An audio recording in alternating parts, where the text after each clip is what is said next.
大家吉祥，不經不覺，今年已經嚟到東蓮國院第4期嘅口述歷史計劃。口述歷史計劃嘅意義係在於透過文詩同埋筆觸，將受訪者喺變幻時代中如何去護持佛法、服務社會嘅點滴重現。呢啲故事唔單止係本院歷史嘅延伸，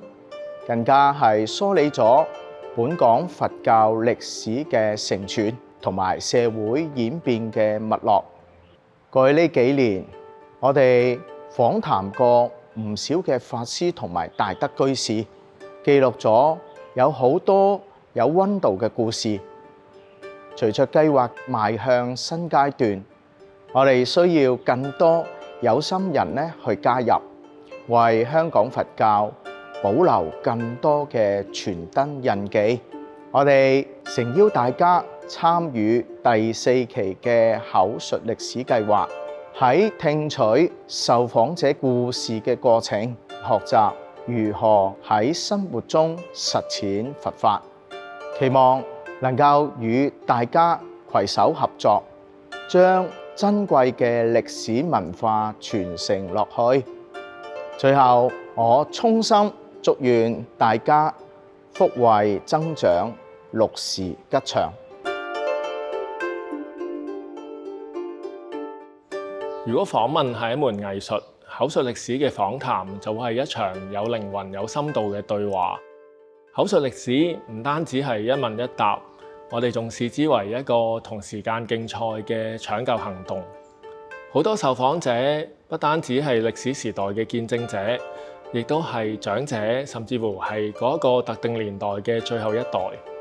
喺時間嘅流逝當中咧，我哋嘗試利用訪談去記錄佢哋一啲記憶嘅零碎片段，我哋重新將佢哋組成一個永久嘅歷史記錄。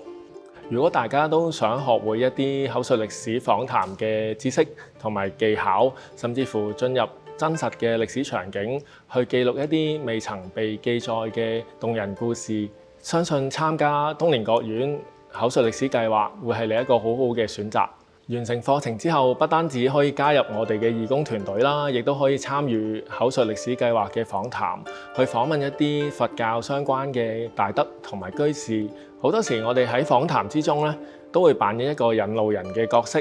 去了解受訪者嘅背景之外咧，我哋都會問一啲觸動人心嘅問題，俾空間受訪者去回憶回顧自己嘅人生，從而我哋去捕捉一啲有溫度嘅故事。如果你都想成為歷史接棒人，唔好猶豫，即刻報名加入東蓮國院口述歷史計劃，一齊嚟參與呢一場拯救行動。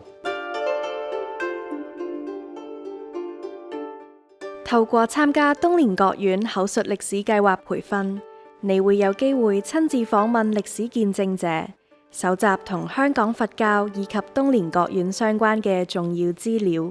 保存香港佛教歷史拼圖，為後世留住最珍貴嘅真實片段。我哋邀請咗資深法師、大學講師以及嚟自唔同領域嘅專家為大家授課，令每一位參加者都可以接受專業、符合學術水平嘅培訓。我哋亦會為義工安排導賞團、分享會同講座等等，俾各位可以喺歡喜嘅氣氛之中學習，認識志同道合嘅朋友。如果你希望學習口述歷史、認識佛法，甚至為香港佛教作出一份貢獻，誠意邀請你報名參加東蓮國院口述歷史計劃，期待喺課室入面同大家見面。